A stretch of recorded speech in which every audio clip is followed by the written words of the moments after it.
Alex, I had to spend Friday night telling myself it's only preseason. It's only preseason. That's right. Your beloved Bears took something of a drubbing, did they not? Yeah, they're Yeah. it's not good. But, I think that may say more about the Seahawks than it does about the Bears, if I'm being perfectly frank. So you're saying that the Seahawks are going to remain a formidable opponent, and that the Bears are probably fine, no big deal, no reason to worry, even though they got absolutely what's the word I'm looking for?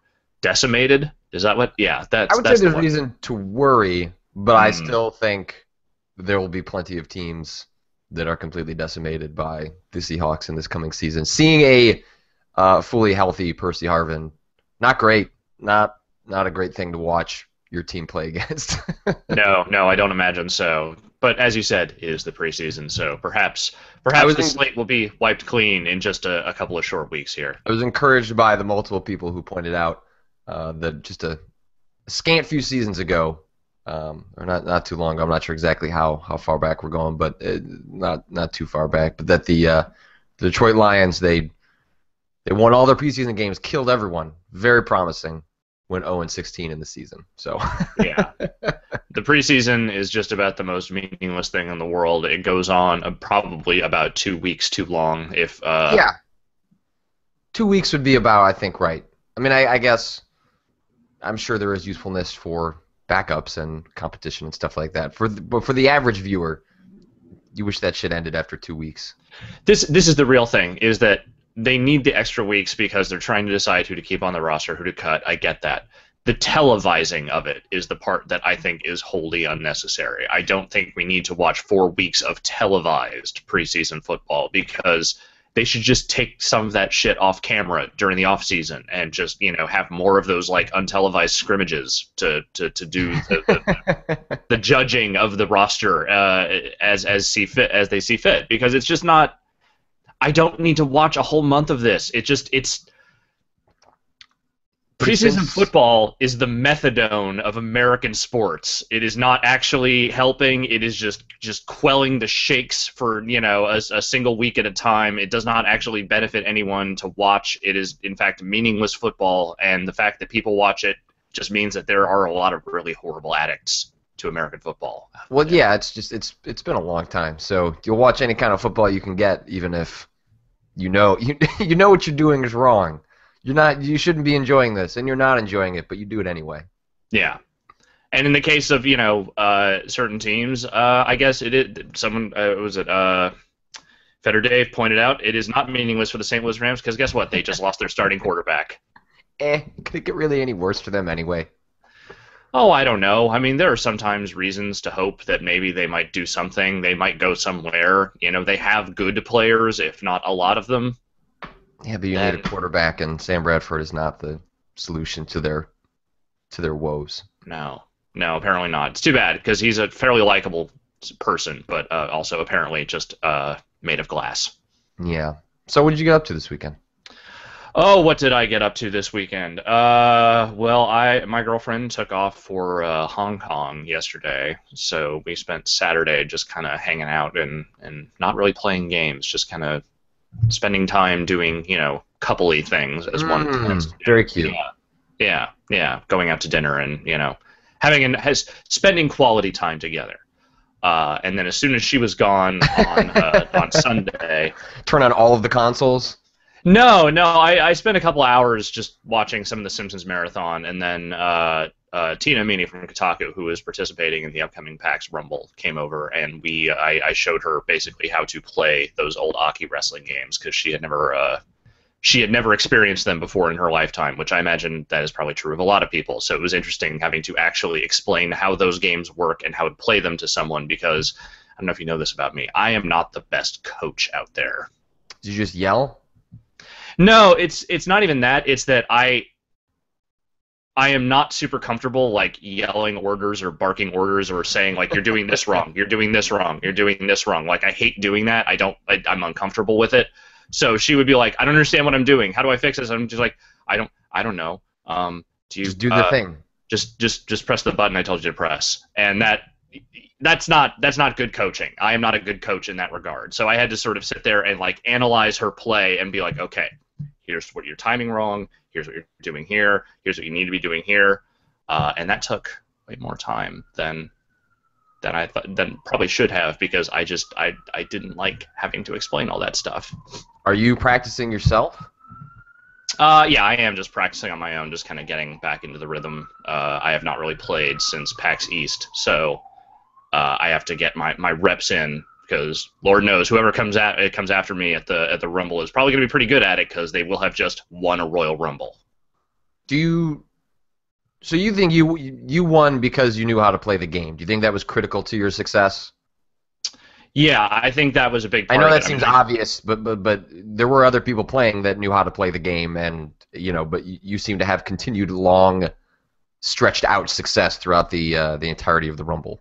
Yeah, I mean, I spent like the 2 weeks prior playing pretty much every night just to get into a good rhythm with it, so I knew exactly what to do. And I think I also sort of lucked out that, I'm not going to say all, but I'm going to say close to half the people who came in very clearly did not know exactly what to do the second they got in there, and so I was able to just grab them, throw them, and then they were just thrown out. There were a lot of people that I think spent the first 30 seconds going, oh shit, an N64 controller.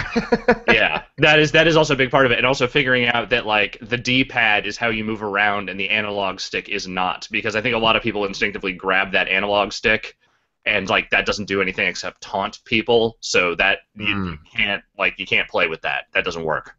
Well, yeah, there was another moment like that recently. Did you see the video of Pierce Brosnan playing Jimmy Fallon in GoldenEye? I did. You can see it in Pierce Brosnan's eyes as he looks at that N64 controller, just baffled. Like, this doesn't... I sincerely doubt he's much of a video game player, but at least most people would know how to grip a controller. But you look at the N64 controller, and it's not immediately clear how you should hold it. It's a really weird controller, and not one that has, I think, withstood the test of time terribly well. That said, those games are still really fun. Fuck Jeff Gerstmann. He doesn't know what the hell he's talking about. When you know what you're doing, they can be incredibly satisfying games, and I'm the best in the world at them. I loved that controller at the time. Really? Yeah. Maybe it was the novelty of the analog stick. That's definitely incredibly. The N64 is basically single-handedly responsible for ushering in the era of the analog stick. I mean, obviously we got that on the PlayStation. It was with Rallycross. I think it was the first game that fully is. Maybe not. Was it Rallycross? Some PS1 racing game was the first real game to support the analog sticks. But I mean, the N64 basically legitimized the analog stick. In the public consciousness, but there was something about that. Maybe it was because Mario 64 is probably one of my favorite games of all time. I'm not sure how well it stacks up if I was to go back and play it, but I don't know that the first time I sat down and was able to control Mario at 360 degrees, I kind of fell in love with the whole thing. I agree with you in principle. I think there are plenty of N64 games that I love very, very much. That said, I still think the controller design was just straight up junk. I think that everything about the layout of that thing, the sort of you're never quite sure if you're supposed to be gripping the two handles or the analog handle. And I mean, obviously there are certain games that used it one way and certainly used it another way, but I never liked any of the grips. I never felt comfortable holding that controller in any of the positions you were supposed to be holding it in. There are games that certainly control define using that controller, but I think it is a very poorly designed controller. My favorite would be when you would spot folks holding the controller from both ends, but still using the analog stick by just trying to get their thumb all the way over there. Thumb reach over. Yeah, which is totally reasonable. If you were not told how to hold that, three-pronged monstrosity, I can't really fault you for thinking that's maybe what you're supposed to do. But I would watch, little kids playing Mario Kart trying to hold it that way, and just you'd have to help them out. You just have to help them out. It's just poor design. It's just a poor design all around. So anyway, that was to get it right, though, I guess. Yeah. So that was, I spent a lot of yesterday doing that, and then I spent the rest of the night playing Madden. So that was kind of my weekend in a nutshell. And did any changes on the Madden front since we Not last really. talked about it? No. I've gotten one or two online games in that time, and the servers seem to be okay. We'll see if that holds up once the Madden faithful descend upon the servers. But no, my opinion is basically the same. I think that the crux of my review for that game will be, if you have not played Madden in a few years, this is probably a good time to jump in. If you have been buying Madden every year, this is not exactly a huge leap forward, but it does take a couple of decent steps in a positive direction. Hmm. Now I can't stop thinking about Mario 64.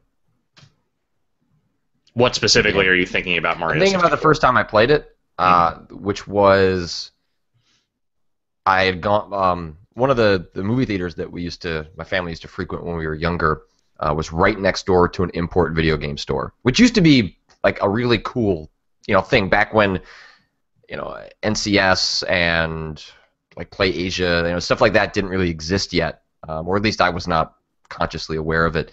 And lots of video games didn't come out here from Japan. So there was like Air Guys, like that Square fighting game was one of the first games that I imported and paid way too much money for a game that was ultimately really mediocre and not worth importing. But you could go to that place, and my parents would kind of dump me and my brother there for a little while before we were actually going to go see the movie.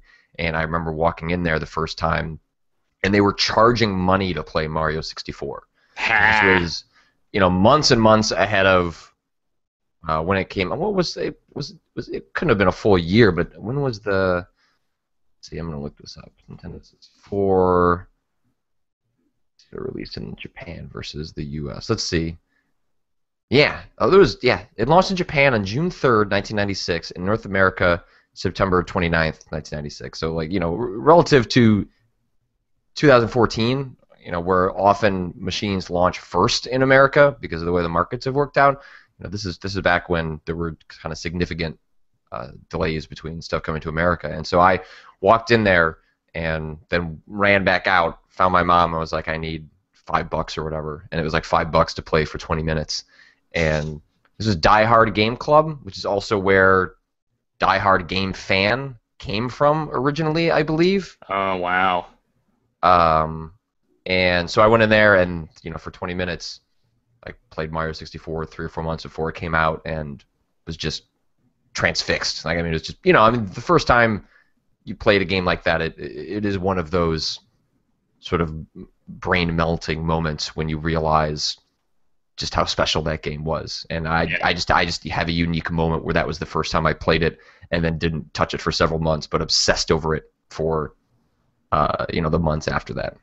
So for me, the N64 early experience was not Mario 64. I did eventually play that, and I certainly enjoyed that game quite a bit for its time. But the first two N64 games I was exposed to were Mario Kart 64 and Star Wars Shadows of the Empire. And while Shadows of the Empire, as a whole, is not a game that holds up terribly well, at the time, yep. When I was like 15, for that game. Old, you first see that Hoth level with the air combat and stuff.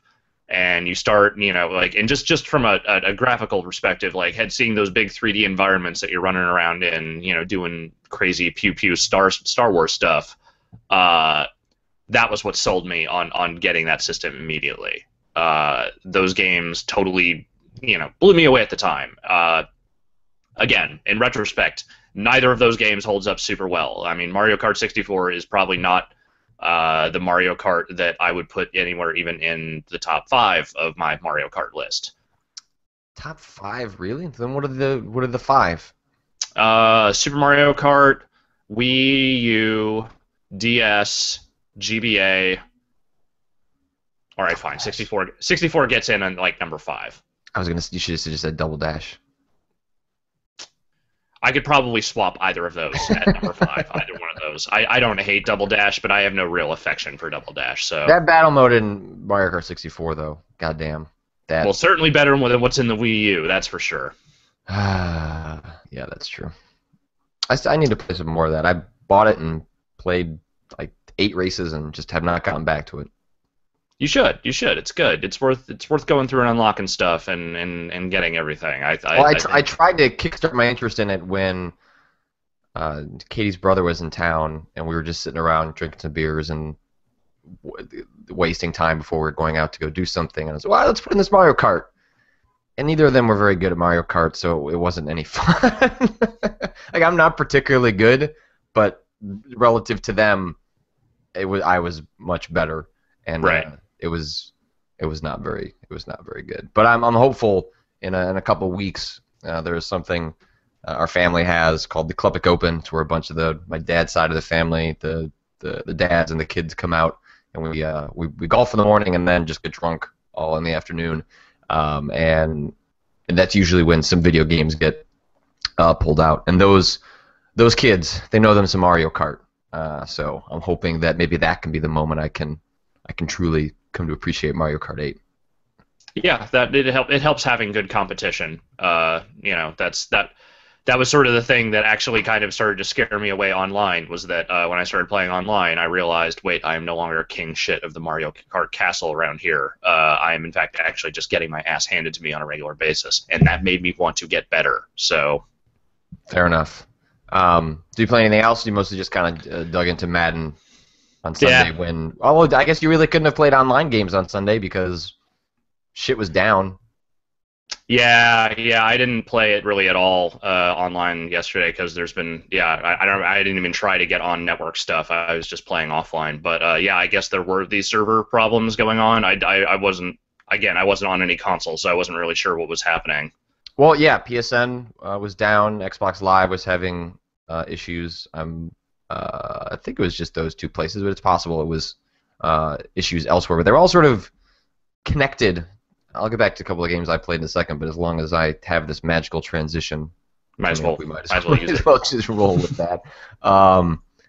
But yeah, so PSN was down, and the folks who were taking credit for it were reportedly the same folks that, I mean, you saw this news about the SOE flight.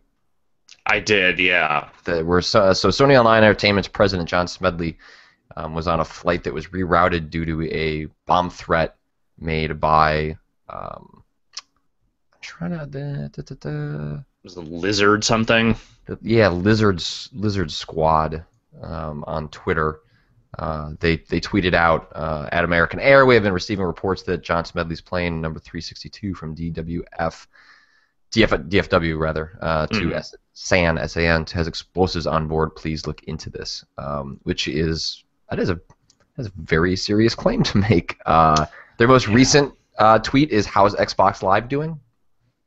And there's a bunch of stuff of them taunting the FBI about getting arrested, but they have more or less taken. They even are tweeting out the FBI agent that is supposedly investigating.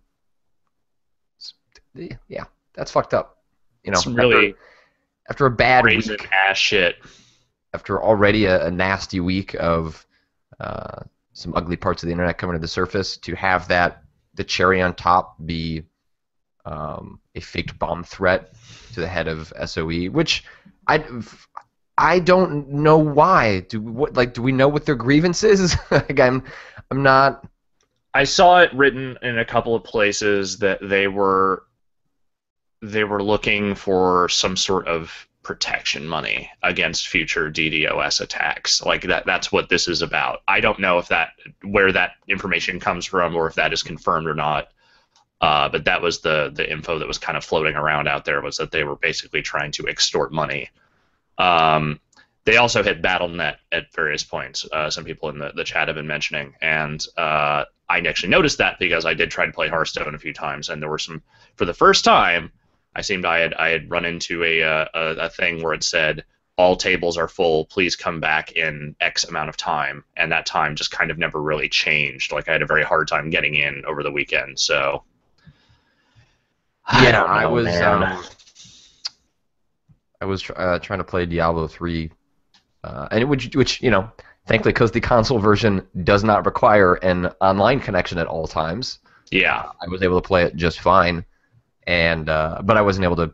I was going to play with some friends because I had just finished axing the Skeleton King and was kind of in the thick of Act One, and we wanted to play with some friends who had just picked it up and wasn't able to because I could play the game but could not connect to PSN to touch base with any friends. But yeah, it's not super clear if this Lizard Squad group is just taking credit for a bunch of disparate incidents. Some of the stuff I've read is that the server attacks were not necessarily all coming from them, but certainly they don't have a problem taking credit and centralizing that. It certainly helps.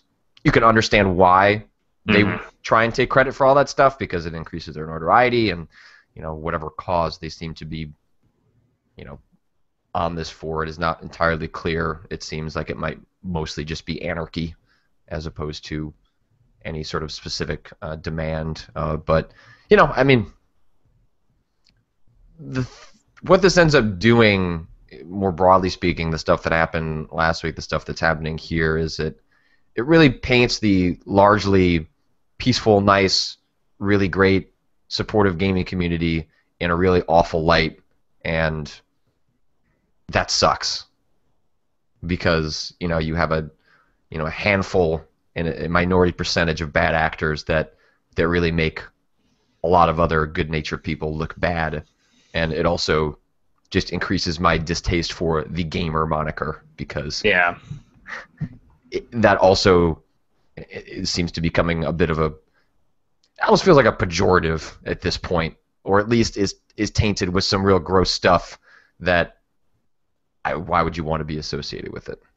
Yeah, I don't know. I don't understand any of this stuff, to be honest with you. It all just seems so ludicrous, and like you said, it's just the ludicrous cherry on top of an already ludicrous week. And like Edis, I was reading through this stuff and seeing what was going on with like the airplane stuff and everything. I just sat there just kind of rubbing my temples at a certain point and just going, I just can't deal with this stuff, man. I just can't. I can't even reconcile it. It's so far beyond me and my capability of understanding like just the reasoning behind it, why anyone would do this kind of stuff. Maybe that just makes me simple. Maybe I just can't, grasp, what would motivate someone to act like this. I just can't. I just can't do it. Well, there was a tweet from Ali Moss late last week, I think on Friday, that he wrote, video game developers woke up this morning a tiny bit more afraid of the people they're trying to make things for, which, while is somewhat of a generalization, I don't think after some of what's happened you could that isn't a completely crazy sentiment to have, which is unfortunate. So hopefully this all gets sorted out today. Start a brand new week. We sally forth to the Penny Arcade Expo, and let's hope things are better. Yeah. Let's see. I played a couple of games. I played more Diablo 3, which I bumped up to hard on your recommendation, which has made it better. But even then, there are stints where it really just feels like I'm just plowing through the game in a way that is, I am then considering bumping it up another difficulty level. It only seems to really spike when I run into a sort of a unique enemy, or like a unique name, like when they become yellow, which means that they're like a lot more powerful and their health is much higher than the average enemy. And that's kind of the only time when I run into trouble or have to run away or think about using a potion. But by and large, otherwise, I have not been. I've just been kind of steamrolling through the game. But I'm still very much enjoying the monk class. It seems to fit the controller really well, so I've kind of just continued there. But that's a really good game. That goofy story aside, that game's a lot of fun. Yeah, I kind of fell off of it. I tried popping in it one more time after the last time we talked about it, and I played for like another hour and a half, and I just haven't had a strong desire to go back to it since then. I'm not saying it's not fun. Like, there's definitely, I can kind of see what the appeal of that game is. I just think for me, it doesn't do it. It doesn't scratch the right itch. It doesn't hit the right spot for me. It just becomes tedious after a certain point, and I think that Yeah, I don't see myself necessarily going back to Diablo 3 at this point.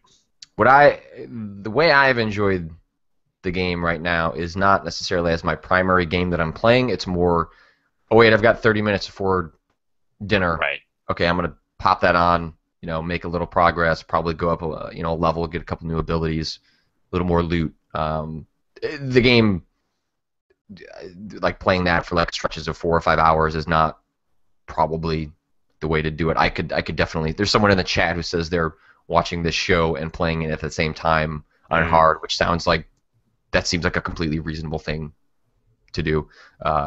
It seems like Diablo is a game you can be doing while maybe doing something else at the same time, which I know sounds like a bad thing, but in actuality, I think if you kind of play in the right way, it's really satisfying, or at least fills that time in a way that I've enjoyed quite a bit.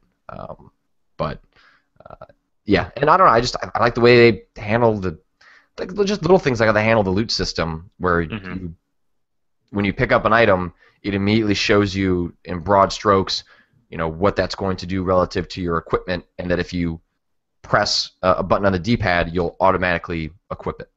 And it just makes, like when I played through Divinity, the way it handles loot and inventory management is not great. It makes it so that you loathe the 20 minutes that you're going to spend going through your inventory and sorting everything out. Whereas in Diablo 3, once you hit sort of like your equipment cap and you got to get rid of everything, it can be kind of a chore. But generally speaking, if you're doing just a minor amount of maintenance as you're playing through the game, like it makes it relatively easy to kind of futz with that stuff in a way that I think a lot of other games don't necessarily, like especially on a console when you're using a D-pad and analog sticks. It is critical that sorting through your inventory and going through loot is as painless as possible, and I don't know if they could have done it any better than how they did it in Diablo 3. No, and I don't disagree with that. I think that there are a lot of aspects of that game that are actually pretty elegantly designed, especially the stuff you just talked about. To me, it's just the actual act of combat that just does not do it for me. It is the fact that you are constantly fighting things. And it's not that there's no challenge in the game. Like, after bumping it up to hard, I certainly felt like, okay, there is, like, I'm actually having to, employ some strategy and work a little harder to mow these guys down. I just don't find the combat still particularly satisfying. I still find it sort of, kind of repetitive in a way that is just more tedious to me than it is, enjoyable. And if I don't enjoy the combat in a game that is pretty much entirely about combat, no matter how elegant your loot systems and your item selection systems might be, it's not going to do it for me.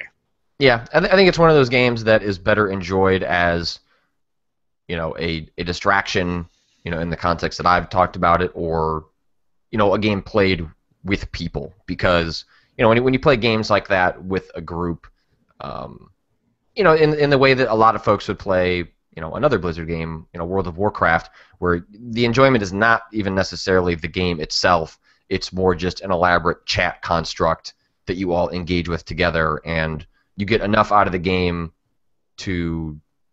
It's just something to do with a group, and that the game part of it is maybe enjoyable, but not the whole reason that you're there in the first place. And I think Diablo can probably function in that same way of just. There are worse ways to spend an hour. It's basically like having a phone conversation with someone. You just happen to be hacking up demons while doing it. Right. I have a very hard time doing much of anything when I'm having a phone conversation with someone, because if I start to even think about doing anything else, I immediately realize I have not been listening to a word they said.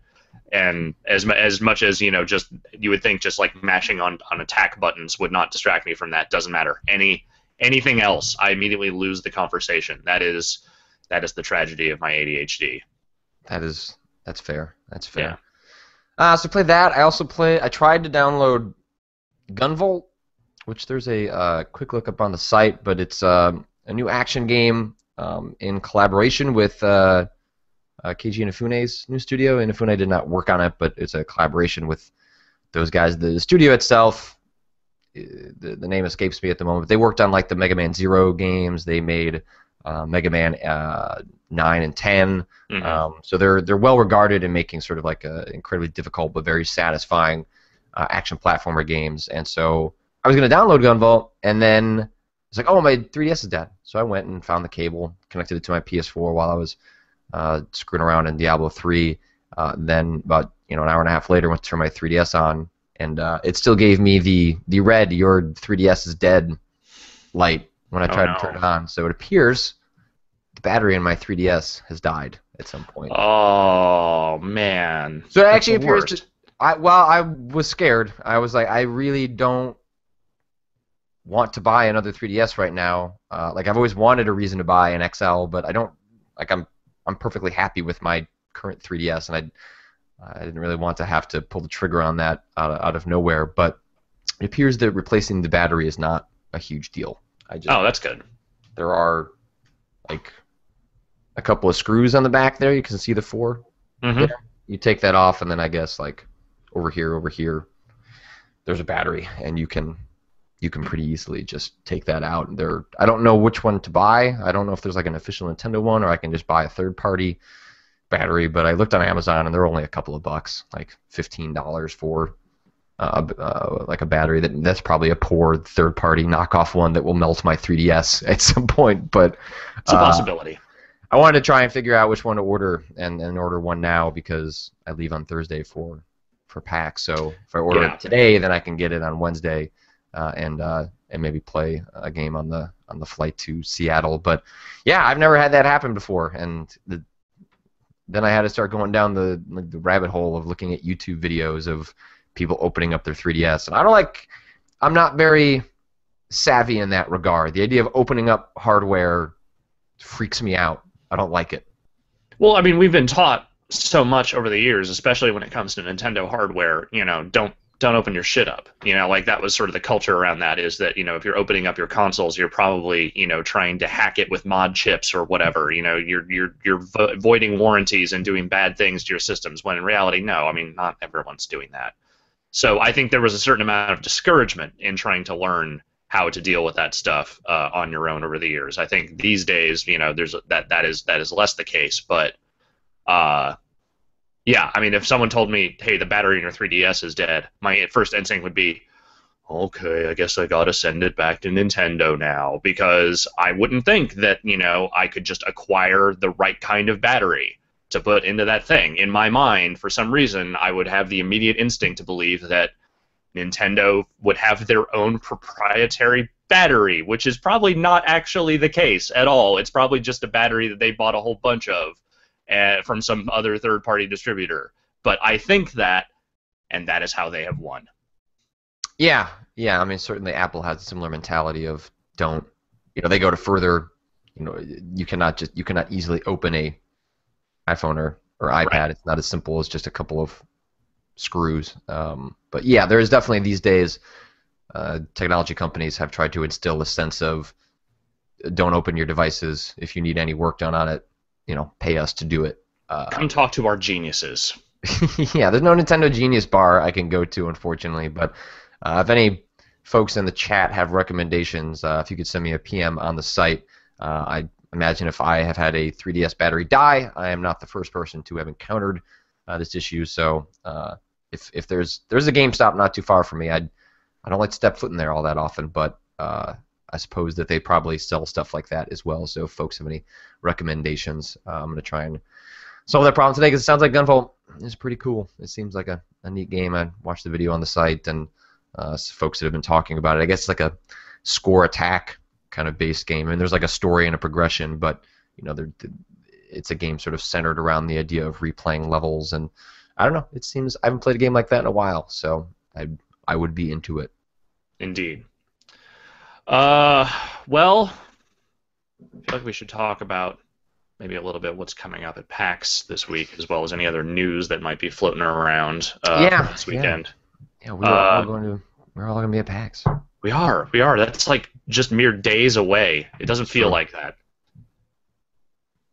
And so yeah, all of Giant Bomb, sans Vinny Caravella, who's dealing with more important matters. Far more important. He will not be joining us, unfortunately, which is real sad, because I was looking forward to hanging out with him. But he has got family stuff going on, which, yeah, you should do that instead. Yeah. Caravella. But the rest of us are all going to be there convening for the annual, well, I guess twice annual Giant Bomb panel, which is on Saturday night, right? Saturday. That sounds correct. That's Giant Bomb, PAX Prime. Let's see. That's just a random thread on our website. Okay, well, I'm 90% sure that it is Saturday night, so... Well, yeah, because we already have something going on Friday night. We have a Giant Bomb Premium member event that we're having on Friday night that if you registered for, you should have an email with details to RSVP and get a ticket through Eventbrite. If you didn't get that, you check your spam folder. I had heard that some of that stuff, for whatever reason, was getting dumped into folks' spam folders. So if you believe you should have gotten one of those, then make sure and check there so you can RSVP. Then yeah, the Giant Bomb panel is Saturday from 8 to 10 in the Sasquatch Theater. The Giant Bomb Guide to Esports Victory, which, yep, that sounds about right. Mm-hmm. Esports experts will be on hand to take your calls and answer your questions about esports. And then I will have a panel at Sunday at 7. Not the most ideal time, just that's the way the cookie crumbles sometimes. Called "We Survived the Internet and So Can You." The idea is that we're kind of changing the format of the panel I had at PAX East, in which I gave that TEDx talk, and then I gave an updated version of that talk at PAX East, and both those were filmed. You can watch those. It seems like just giving that talk again is not particularly useful. So what I'm doing this time is I got a bunch of other interesting folks that have had differing experiences on the internet, and they're going to come and not necessarily share bad stories, but mostly just come with something to talk about for 10 minutes that is related to their travels on the internet. So, I've got Trin Gartino from Cards Against Humanity, Samantha Coleman, who made Centrist, was on the Bombcast recently, and that game just went early access if you want to check it out. And Sean Allen, who is making a game called Treachery in Beatdown City. Each of them is going to come and share about 10 minutes of something. They're kind of working on that right now. I'm not even fully sure exactly what's going to happen there, and I need to work on whatever I'm going to say as well. But that is Sunday at 7 p.m. in the Sphinx Theater. And then there's the Rumble. The Rumble is happening. Yeah. The Rumble is happening on Sunday morning at 10 a.m. 30 of the video game industry's premier personalities will be taking part in a Royal Rumble to decide who will face me for the PAX Wrestling Championship. As we've discussed before, I wish them all the best of luck. They're going to need it, having to wrestle twice in the same day, which, to be fair, is not really actually that physically exerting of a thing. It's just a video game. It's not like real wrestling. That said, I'm still going to destroy everyone, so that's, best of luck to all of them. And then also, I am going to be on the 404ing panel on Sunday night. Yeah, it's at the same time as my panel. Oh, is it? Oh, yeah. Shit. Yeah, it sucks. I'm sorry. That's not your fault. I know, but I'm still sorry. That's fine. But I will be on there alongside Pat Baer, as always, and also joining me will be Eric Pope, who I'm sure will bring any number of very special internet nightmares along with him. And also joining us will be Maya Kramer, so that should be a good time. Yeah, Pope, Jesus Christ, man, that guy, he brings... I don't like to watch his videos. I don't understand what directs him to these particular corners of the internet. I don't understand how he finds those pathways, how he gets there. But I am, regardless, extremely glad that he does, because he is willing to tread paths that I am not. He is willing to go places that I am not, and he is willing to discover things that I most certainly am not. So, very glad to have him for that. Yeah, someone's got to do it, and I don't want to be that guy. You don't want to be that guy, so no. Pope's going to go be that guy for us. I mean, seriously, go Pat Baer, who puts together that panel. On his Tumblr, I believe he put most of the videos that were featured at the one at PAX East, and some of the ones that Pope found, that one with the baby is just Yeah, the Russian baby one was really messed up. All the stuff with the humanimal shit was really messed up. Though he still didn't show the best humanimal video, which is the one of him dressed as a man unicorn while Goodbye Horses plays in the background. I don't understand how he was able to show a bunch of those videos and not show the best of all those videos. Yeah, just I guess when you have a child, things get weird, and you have extra time, and you gotta watch internet videos. I don't know. I can't explain it. I don't want to explain it. That's what awaits you one day when you have your own children. This is the rabbit hole you're going to tumble down. Suddenly you're going to be watching all these weird like foreign internet videos that just creep you the fuck out while there's a baby attached to you, and that kid's going to grow up great. Yeah. I don't know. Was there some other news that you wanted to touch on? Anything? No, that was kind of what I had. Let's see. I pulled up a couple other headlines. Super Time Force Ultra adds Left 4 Dead, Team Fortress 2 characters. That was a good game. I really enjoyed that game. Kind of came and went, but I really like Team Fortress 2 or Super Time Force Ultra. Team Fortress 2 is a good game too. That's fine. I stand by that statement. It's not wrong. I guess they're adding Zoe from Left 4 Dead, Pyro from Team Fortress 2, Saxton Hale from Team Fortress 2. That seems cool. That might be a decent reason to go through that game. Second time I played it on Xbox One, the first time, but playing with some other characters on the PC might be neat. Didn't check out that game. I recommend it. It's a lot of fun. It feels like it's just kind of the game I play in between while waiting for the real deal of Below. But oh yeah, is that coming this year or is that early next year? They haven't said. You know, the indications I got when I've seen that game and talked to them was that they're in no rush to put it out, but that if it made it out this year, great, but it seems more than likely that we're looking at spring 2015 for that game, which is fine. That game looks and plays like something special. When we all checked that out at PAX East, I came away very excited about what Below could be. So they can go ahead and take their time. That's fine. Totally. Don't rush it. No. WWE Supercard downloaded 1.5 million times. Way to go. There you go, man. That game. Are you still playing that? Once in a while, I'll pick it up, play it for like 20 minutes, and then put it away. I still maintain that it is not a good game at all, but there is a hook there that is insidious in its sucking of my time. Like I don't like it at all. I don't enjoy it. I don't think it's fun. Yet for some reason I keep going back to it, and that is deeply disturbing to me on like an almost molecular level. Like I don't play bad games. I don't like bad games. I've railed against bad games most of my career. Why am I still playing this bad game? Patrick, help me. Just stop, man. But then again, I'm the guy that played Kim Kardashian for like 8 hours, so I know. Might be coming to the wrong. I'd probably just tell you to keep playing. I feel like my psyche is coming unglued here, man. Like it's all falling apart. Everything I thought I was, I no longer am. I can no longer reconcile who I have become. Well, hopefully you'll figure that out. WWE Supercard. Catch it. Let's see, we got some questions in the chat.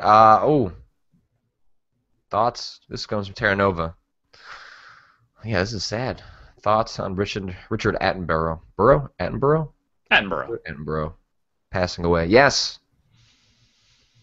The old man from Jurassic Park, also acclaimed director, actor, Richard Attenborough, unfortunately passed away on Sunday. The ripe old age of 90 years old.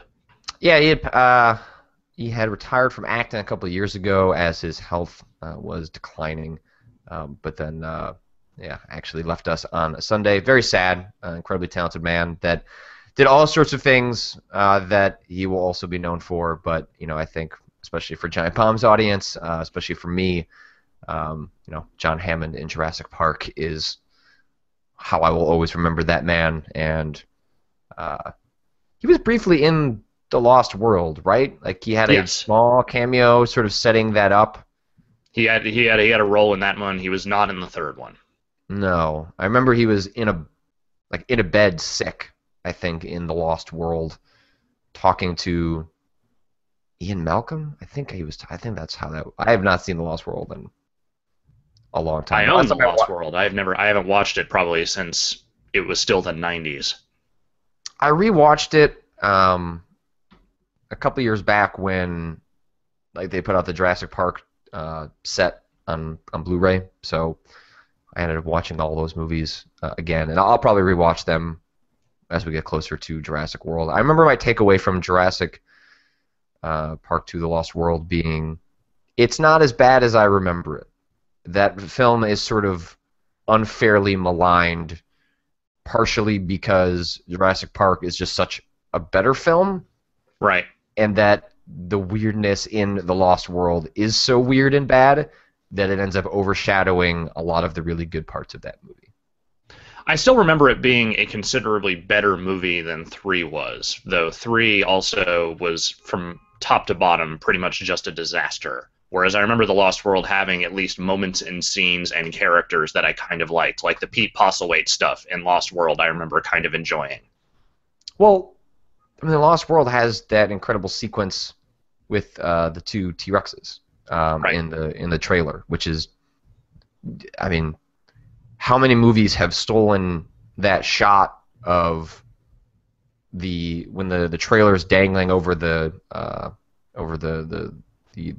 like the little, I don't know what it was. I don't even know what they were on. They were on the edge of a cliff anyway. It's dangling over the cliff, and like the glass is like slowly shattering, and great scene, great scene. Fantastic. But yeah, but then you have moments like the gymnast kicking the velociraptor in the face, and then Oh, right. yeah, that scene, Forgot about that. not great, No. not great. Which I think is she's Ian Malcolm's son, I believe, is the character. I can't remember. Possibly. Yeah, like the finer plot points of that movie have kind of been lost to the ether for me, but at some point I will probably rewatch it and remind myself. Julianne Moore was in that movie, right? Yeah, she had a she prominent was. role. Mm-hmm. All right. Weird movie. So no Sam Neill, no Laura Dern, but No. but other members of the principal cast, like Ian Malcolm, as you said, Richard Attenborough, and then in the third one there is a very brief Laura Dern appearance and an extended Sam Neill, like he is in most of that movie. Yeah, an extended Sam Neill cameo, as in That he is is the in main most character of in the the film. Yes. I remember researching some of the production on Jurassic Park 3, and that movie like didn't have a script when it started shooting. Like, or Yeah, I think William H. Macy was going around saying, like, yeah, no, straight up, we were in the middle of shooting, and they were still adding script pages because they did not know how the movie was going. Like half the scenes just weren't written. Yeah, that's a pretty great way to guarantee that movie's not going to be that great. No. It probably had like it was interesting because it tried to crib sequences from like, even the original novels, like the sequence involving like the pterodactyls. I can't remember what the whatever the flying creatures are in the flying dinosaurs in Jurassic Park 3 was like a sequence from one of Crichton's original novels they tried to bring back, but it would not have. Who directed that? Joe Johnston, right? I don't even remember offhand. I believe it was the guy who directed The Rocketeer. I think he directed Jurassic Park 3. Now, have you read the books? Like, I've only ever read the original Jurassic Park. I did not read any, like, I did not actually read the novel version of The Lost World or any of the other book stuff that came out around Jurassic Park. Yeah, no, Jurassic Park and The Lost World are both fantastic novels. They're significantly darker than Yes. the movies. There's a lot more death and... That's true of most Crichton adaptations in general. Like, Yeah. try and reconcile the book version of Congo with the movie version of Congo. And while the book version of Congo has its flaws, it is a far more taut, intense thriller than the absurd thing that with fucking Tim Curry and God, who was the guy in that movie? It was the dude who ended up on the hero of that movie was one of the lead dudes who ended up on Nip Tuck. That's a bad movie. That was a very bad movie. Ernie Hudson was in that movie also. I just remembered. Shooting the apes with the laser guns at the end. That was made of diamonds, the diamond lasers that they were shooting, and then Fuck. Joe Don Baker was in a room somewhere just yelling the whole time. Ugh. It's a bad movie. But yeah, I would recommend reading the books. I mean, I haven't read them. You know, I read them after I saw the movies and was desperate for anything more related to that world. And they differ plot-wise significantly. Characters that live on in the movies are killed off unceremoniously in early fashion in the books. But and the Lost World book has almost nothing to do with the film. They are completely different plots. And if I'm cribbing from a memory that is very blurry and from when I was a teenager, but I remember significantly enjoying the book more than the movie. Yeah. Again, I read the I- original Jurassic Park novel, thought it was great, but I never got around to reading the Lost World. I think because I saw the Lost World movie and said to myself, well, this was not very good. So I don't think I ever went back to the book, not realizing that the two were actually fairly divergent. Ade Congo is a really good beer movie in 2014. Yeah, man, shit. All the stuff with Amy the gorilla, like that stuff is just Yeah, that's right. it's pretty fucking hilarious looking at it now. All the Tim Curry's weird, unplaceable Eastern European accent and his just super hammy over the top acting in that movie is mwah. I mean, because diamond lasers sound pretty great. Yeah. Now.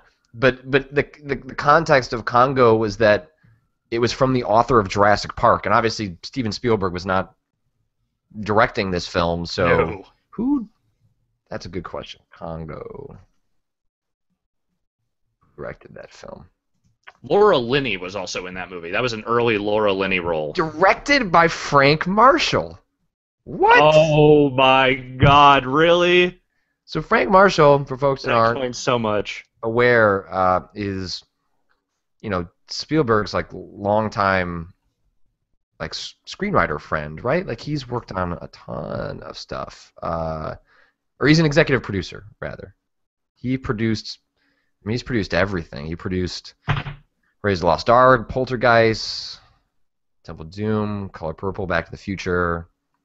And the only movies that he has ever directed are Congo, Alive, Arachnophobia, and 8 Below. I liked Arachnophobia. Arachnophobia gets a bum rap. That movie was ridiculous, but enjoyably so. Weird. Frank Marshall. Wow. Odd. Anyway, that's your Steven Spielberg, Richard Attenborough segment for the morning. This has been your Congo Minute here on Bombin the AM. I want to watch Congo. I don't know if that fits into Shocktober, but maybe because it's such a bad movie, it does. It is shocking how terrible it is. Let's see if there's anything else. Klager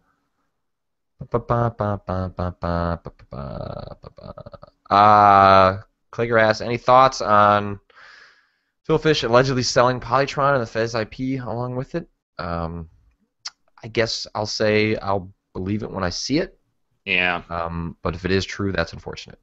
It is. I mean, Phil had said that he was largely out of games, and when he's come on our various programs over the last 2 years since the release of Fez, I have more or less told him I don't believe him. But perhaps this was a different incident, and the extreme nature of what happened to Polytron, which they were both doxxed and then had a Dropbox account compromised, and then a lot of internal documentation stolen. I guess I couldn't blame him if he was truly and well out of it for real this time. But that would, I don't know what else to say to that except that would suck, because Fez is one of my favorite games for sure. It is. If I was making a top 50 list of favorite games of all time, Fez is certainly got a pretty decent ranking on there, and getting or not getting Fez 2 was kind of neither here nor there for me, but getting another game or something from him would have been pretty cool. And Yeah. that seems less and less likely now. And I don't say this to, diminish the shittiness of what has, allegedly happened to him. But that said, I'm with you. I will believe it as soon as I see the sale documents. When that is actually gone through and he has actually made good on it, then I will buy it. Yeah, that's true. Mento asks, in the context of me playing Divinity Original Sin, any new CRPGs you're playing and checking out? Planescape's a good one. Planescape Torment is one that a lot of folks describe as having one of the better stories of all time. The only problem with playing another CRPG is just the time investment, and the reason that Divinity worked out was because there wasn't a whole lot going on this summer. So while I'd love to actually try Baldur's Gate or Planescape Torment or anything of that nature, if I play any other CRPGs this year, it will probably be Pillars of Eternity, just because that's a brand new one that is coming out this year from some well-regarded developers. So in terms of getting to my backlog, Demon Souls and Persona 4 the Golden are kind of at the top of the heap, especially because both of them are so long. Well, I guess Demon Souls isn't particularly long. I mean, probably 30, 40 hours or 30 to 50 hours like a lot of those, but I know that Persona 4 is a significant time investment. So yeah, I'd like to play a CRPG eventually, but nothing right now. I think I'm just going to live vicariously through you for a while when it comes to that stuff, because this is, again, not a genre I have much of any real experience in whatsoever, and having you kind of dive into it, not having had a great deal of experience with it, it's a good testing ground for me to decide if maybe someday I should actually dive into these. A lot of people saying I said Planetscape. No, I said Planescape. Plane Escape, Plan Escape. It sounds like the T is in there, but no, I know. I know. Yeah. I never know if it's Planescape or Planescape or whatever. I just Planescape? I guess it could be Planescape. I just say Planescape. I don't know if that's correct or not. Probably isn't. I think everyone's been too polite to correct me over the years, so I'm sure the chat will in fact not be too polite to correct me on that.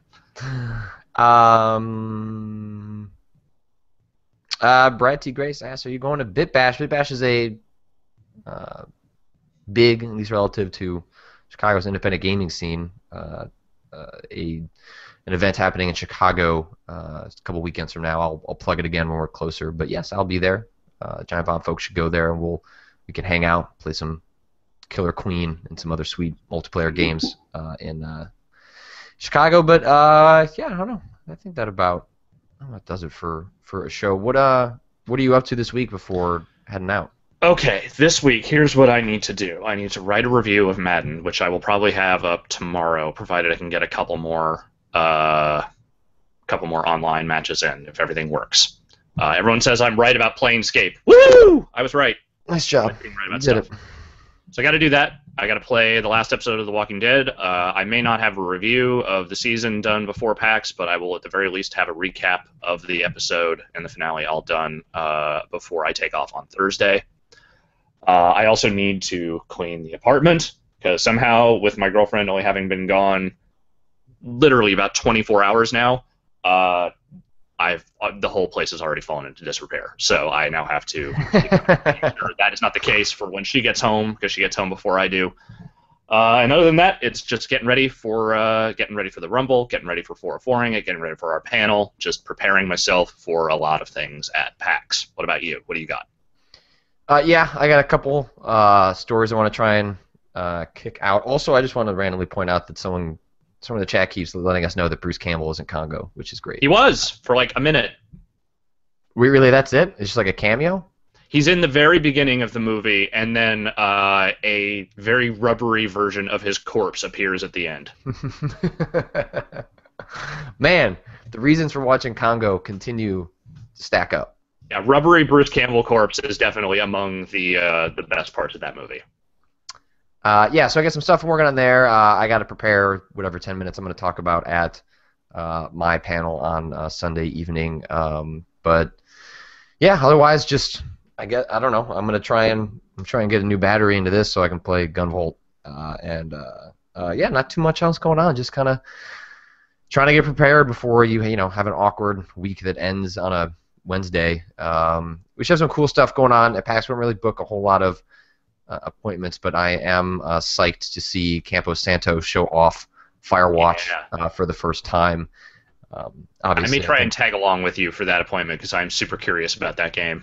Yeah, they're going to have a panel that live streams a first look at the game, and then we have an appointment to check out, what I assume is a little bit more that weekend, and we'll be able to we'll see that before our panel on Saturday evening, so we'll be able to talk about it on the panel that night, and then I'm sure it'll come up in the future. But the other thing I'm excited to check out, and I booked an appointment for it just because they wanted to get times into it. I forget what the game is called, but it's a Oculus sort of experiment game thing in which one person puts on the Oculus and has to defuse a bomb, and 3 other people have like paper physical manuals, and they have to flip through to try and find the information to communicate to you so you can defuse the bomb. So it's like a 4-player game. So I booked a time for us to do that, and we should all go over and absolutely try playing that because it sounds ridiculously fun and a really interesting use of the Oculus Rift. So those are the only 2 things I've really kind of figured out. I need to try and book a couple other in-view dump trucks for our time at PAX. But that's going to do it for the morning show. We will not have one on Friday, but there will be a premium thing on Friday night that I believe is being filmed. I assume the archive will also be premium, but I guess I can't say that for sure. Then our panel on Saturday will be streamed, I believe. Again, I think almost all of them are being streamed. I know that the Rumble is being streamed. I'm pretty sure 404ing is being streamed, and we were streamed last year. So cool. All right. Well then, folks that can't make it to PAX Prime in Seattle will have a way of checking in all that stuff, and then there'll be some dump trucks that go on over the weekend. So even though we are all away from the site, there'll be some cool stuff going on the site while you're away. But when do you get in? You probably in on Thursday afternoon, evening. Thursday afternoon or evening. I can't remember exactly what time, but yeah, sometime later on Thursday. Cool. All right. Well, Alex, I will see you there where we can reconvene in person. Which sounds gross, but I guess we gotta do what we gotta do for this job. I look forward to reconvening with you sexually. I'm gonna turn this broadcast off. Oh.